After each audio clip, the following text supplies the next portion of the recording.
What is up, guys, and welcome to another video. So remember how ArenaNet have been telling us that Guild Wars 2's patches from now on would be largely centered around big quarterly updates. You have the winter update, the spring update, the summer update, where we're hoping Living World will return, and they've also told us that between these patches, there would also be other rolling updates going out. Well, how much evidence have we seen of those smaller rolling updates going out? Not too much just yet, but today, actually, I'd say things have taken a turn in that direction. We had a small patch that changed, in the end, a substantial amount of things, especially if you're a World versus World player, but also added new content. So we may finally be seeing the fruits of the labors from the legendary weapon team, now disbanded, now working on streaming stuff going into the game.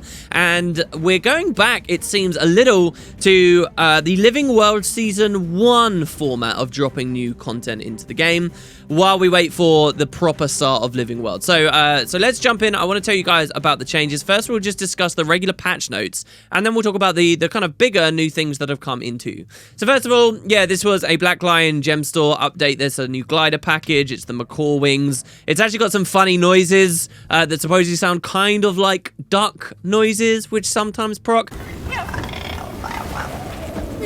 But the very cool change, and this was what first alerted me to the patch in general, is a change to the way some of the toys work that you get from the gem store. So when I say toys, they're kind of the items you can get, double click and change your skill bar, usually for costume brawl purposes. You'd get when you buy an outfit in the past, so like you'd buy the witch's outfit, and you'd get the broomstick, and the broomstick would allow you to summon a cauldron and do all the other fun things like this. But there's a couple of toys that are kind of like mounts for Guild Wars 2. We obviously know Guild Wars 2 doesn't have a formal or a real mount system. It doesn't have a transport system. It has no need for a system like that. But they do have some toys in there, like, say, the magic carpet you guys can see in the background, which you can ride around just to look cool. It doesn't give you a movement speed buff or anything like that. There's also, say, the Sonic Dredge tunneling tool, which digs you underground. These have been cool toys, but really have been a bit annoying to use. Why? Well, because you have to go into your inventory, you have to double-click it, you have to move around, and then if a single enemy so much as licks you from range as you're passing past them, it will kick you off the toy because you absolutely cannot fight while on a magic carpet or while on a broomstick or while doing whatever. And then you have to break combat, and then you can double click it to re-equip it, and every time you do that, you're bringing up your big inventory menu. It's just a bit of a mess. So it's a bit of fun for a little while, but you never see people use too much of. And what does that mean for ArenaNet? That means that those kinds of items, while cool, they don't sell that well. So there was a quality of life update for these toys in this patch that makes them a lot more interesting. Now what they'll do is they'll automatically re-equip, and you'll start riding your broomstick or your magic carpet again a short period of time after you otherwise would have been kicked off. So on the old system, you have to manually do it all the time. Now when I double click my magic carpet, it just puts a buff on me that says, hey, when you go into combat, you'll get kicked off, you can fight, but then when you leave combat, a couple of seconds will pass and will automatically throw you back on there. And that works for a lot of different things. That works when you're gliding as well. So like I can jump off the airship, glide for a bit, land, the glider takes me off of the magic carpet, then I'm running around for a bit, and then I get back on the carpet. And this makes these toys a lot more usable and a lot more fun. It's still obviously not a real mount system. We don't have to go there, guys. I know so many people have been desperate to, but it's been some nice flavor, and I think I may start using that magic carpet a bit more. It's already been in one of my account slots that we saw were increased in one of the recent patches. So now all my characters have this little magic carpet they can get on. It's still not quite as good as I was hoping, because, I mean, the dream world is you double click it once and then that character forevermore is just like riding around on the carpet or whatever, and when they get in combat, they just naturally get in combat and you fight and you get back on. But you still have to double click it again every time you say change maps, or if you character select or anything like this, then it unequips again. So it's still not very, very, very good. But hey, it's a step in the right direction, and it gives me more value out of a silly little toy I'd bought from the gem store a long old while ago. Maybe we'll see more people using them in the future too. So then there were some other slight changes. For example, boxes of fun are now allowing you to access these kinds of toys for a while, I guess, so you can try them out and then decide if you want to buy them yourself later. And because of the sort of content they've added with this patch too, you actually find a lot of players dropping boxes of fun in those areas, and all around it's been a pretty good time.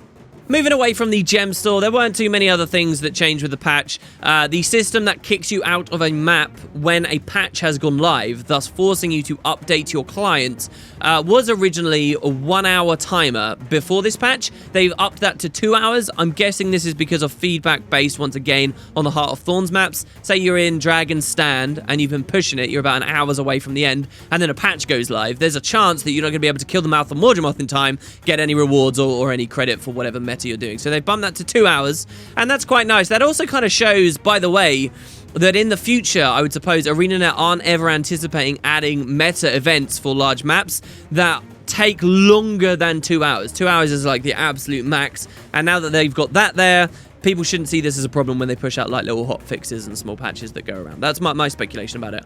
And then the other thing to talk about is balance changes. Very minor changes, but the important one is Moa Morph. Mesmer is completely overpowered. This is more of a PvP thing. Has been very overpowered for a long time, I would say. And specifically, when it comes to Chronomancer being able to have really low cooldown Moa Morphs, that was one of the greatest strengths of one of the really strong Mesmer builds out there at the moment. And specifically the one I ran through Season 2. Well, this was nerfed. I think a lot of us have seen a Moa nerf coming. A lot of us were disappointed there was no Moa nerf with the actual spring update. And we got it here. What they did was they changed the duration of the Moa Morph form from 10 to 6 seconds. And this will make a big impact on the way Moa is viewed in the future. Personally, I wouldn't have actually made the change in this way. I was hoping for a Moa nerf in a longer cast time of the Signet. And the reason I was hoping for this is because the longer the cast time, the more chance people have to counterplay that key ability going off. Make it more easy for people to notice and then dodge, or to interrupt, or do whatever they can to get around the fact that this Moa is coming. While Moa, if it lands, still becomes one of these big, prominent, awesome moments in battles that can swing team fights and 1v1s and so on. That's what I was hoping more. It would have been a big nerf, and it would have had, maybe not a major impact, but it would have had an impact on Chronomancers specifically using this skill in their continuum splits too. The longer the cast time, the more clunky it is under certain situations. Obviously, not the classic and most regular situation of doing the cast and then tapping F5 at the very end, but still, it would have been something. So that's what I was hoping for, a longer cast time, make it a more of a key prominent skill to actually land, but still with a huge effect. They went with a different solution here where Moa is just a slightly less interesting thing, but it's still quite swingy nonetheless, don't get me wrong. Right, so there you go, that's general patch stuff. World versus World, though. Big changes in World versus World. Even more changes based on community feedback from the World vs. World team here. They've changed a lot of the way that some of the guild upgrades work. For example, the Chilling Fog. You guys might remember, if you've not really been playing World vs. World since Heart of Thorns, you might remember before it came out, I did cover this. It's a World vs. World perk that creates these machines that pulse chill on everyone at your objective. So it's a very defensive thing and really slows down oncoming Zergs. This has had its duration halved, so it did last like a minute, I think it was. Now it's just 30 seconds, and a lot of these really potent ones have been nerfed down. So Stone Mist Castle, there was Cloaking Waters, which you'd walk into, you'd get a minute of stealth. Now you only get 15 seconds of stealth. The airship strikes you can call in to defend yourself. These now last way less time, and the damage that they inflict is way less. So these very heavy, bunkery World vs. World guild upgrades, those have been nerfed down.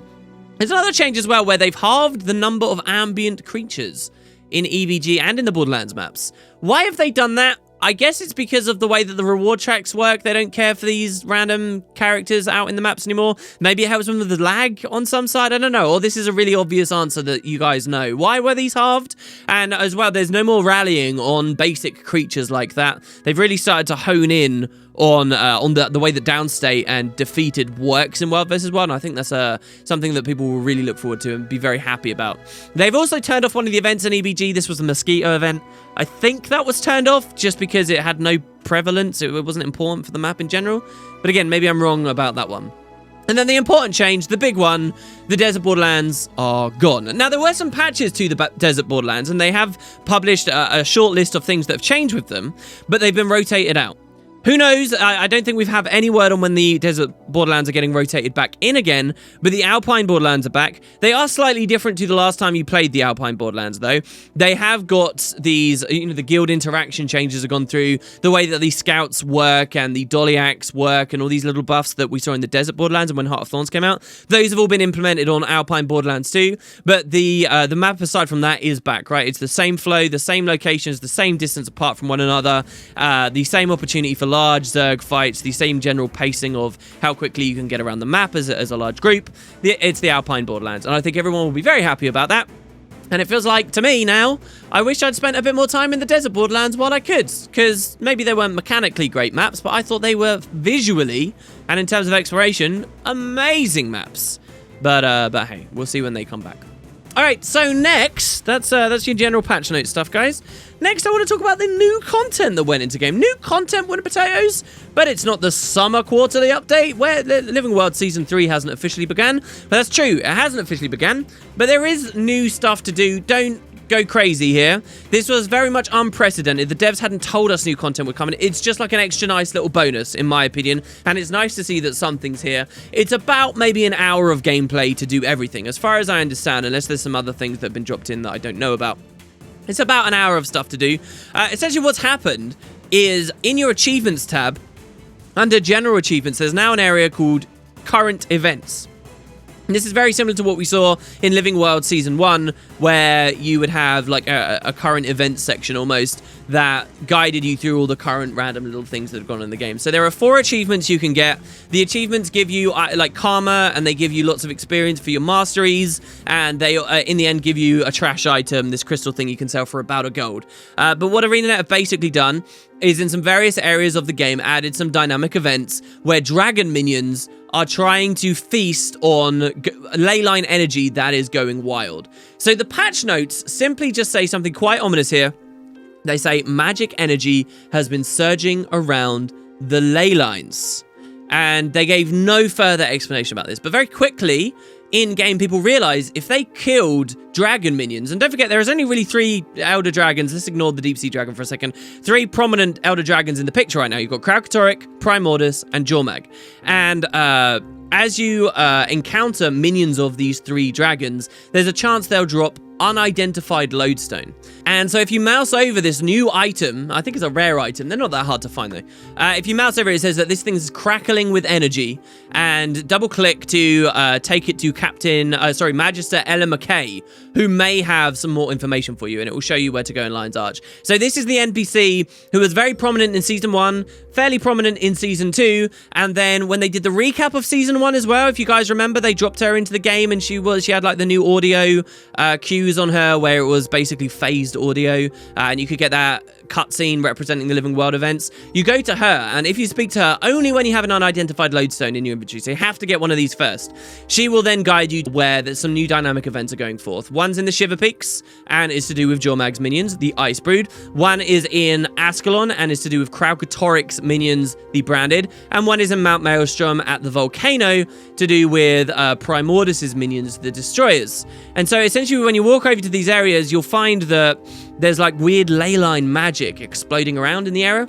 And if you wait there long enough, a dynamic event will spawn. I think they're on like 10 to 15 minute timers where a bunch of dragon minions will charge and try to absorb this Leyline energy, and your job is to prevent them from doing it. There's an achievement for completing one of these events flawlessly, which you're basically going to accomplish right now because there are huge zergs of players at all of them. There's an achievement for doing one of all 3, and then there's an achievement for doing like 5 of these events in a row. After the event is over, a Leyline coalescent energy will arrive, and it's a champion that you can just zerg down. Nothing crazy. Honestly, they're just bog standard boilerplate events, but themed around this like new kind of story idea here. And it does go a little further than that. Actually, funny enough, just before I record this video with you guys, I was on the phone with World of Enders, and what Boots had done, he showed me, he's put up a video where, upon reading this patch note where it said Leyline energy is surging, this tipped him off to go to the Leyline cave in Drytop. just out of curiosity. He had no idea about the unidentified lodestones or anything at this point. But by going to this cave in Drytop, you actually find where the ley line was once upon a time flowing through that chamber and looked quite thin. After this patch, the ley line is like really thick and pulsing heavy amounts of energy through it. So not only have these dynamic events been added, and you know, these small curious little achievements, but actually other areas of the game have been updated too, and now these ley lines here are really, you know, quite exaggerated. So this seems to be some kind of lead on into the future stories. It's not actually the start of Living World, but this is how Living World Season 1 worked, guys. Living World Season 1 at the start was just ArenaNet dropping with these small patches, minor changes in the world. You know, random NPCs would appear at refugee camps or whatever. Small, visual, subtle tweaks here, there, and everywhere. And they seem to be doing this here now again. So we've got like the current event system and achievements, and then formal Living World will begin at some point in the summer. So what is the hint?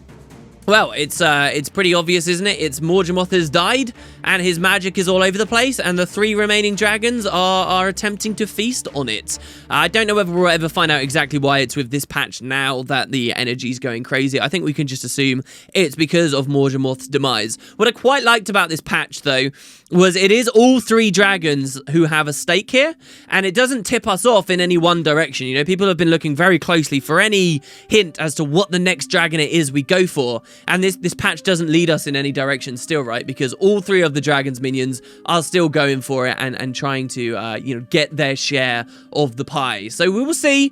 No other changes have happened in the Auric Basin or Terraria or whatever, but that's basically what's come out. I think you will have seen the majority of the content in the footage in the background, but it's worth going in there, playing a bit, especially if, like me, you haven't finished some of your core tier masteries. You'll get a fair amount of experience for it, and it's just nice to see players rally around to some new stuff. You know, you catch a couple of devs in there even as well in the early hours, and have some fun. It's these cool little updates, these tiny bits of content that you'd be surprised can go a really long way, I think, for making the community at large happy that stuff's still happening with the game. So yeah, there you go, guys. That's the patch. That's the little changes. I'm glad to let you know about them. I'll tell you if any other small things happen as well between now and the next summer quarterly update. But I hope you guys enjoy. Let me know if I did miss some big feature. Let me know what you're thinking about the toy system as well. Are people going to be using their magic carpets more now? Are we not going to see people running around in Tyria any longer? Everyone's just going to float or dig or whatever their way? That'd be kind of cool. But yeah, thanks very much for watching, guys. Hope you have a great day. I'll see you next time.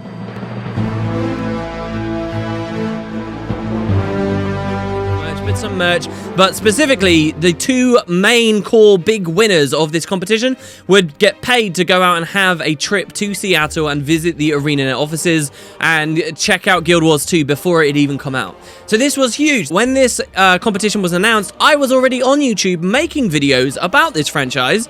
I was about in the middle of Let's Playing Nightfall, I believe it was. And I decided, you know what, I will go for it. And so I made a video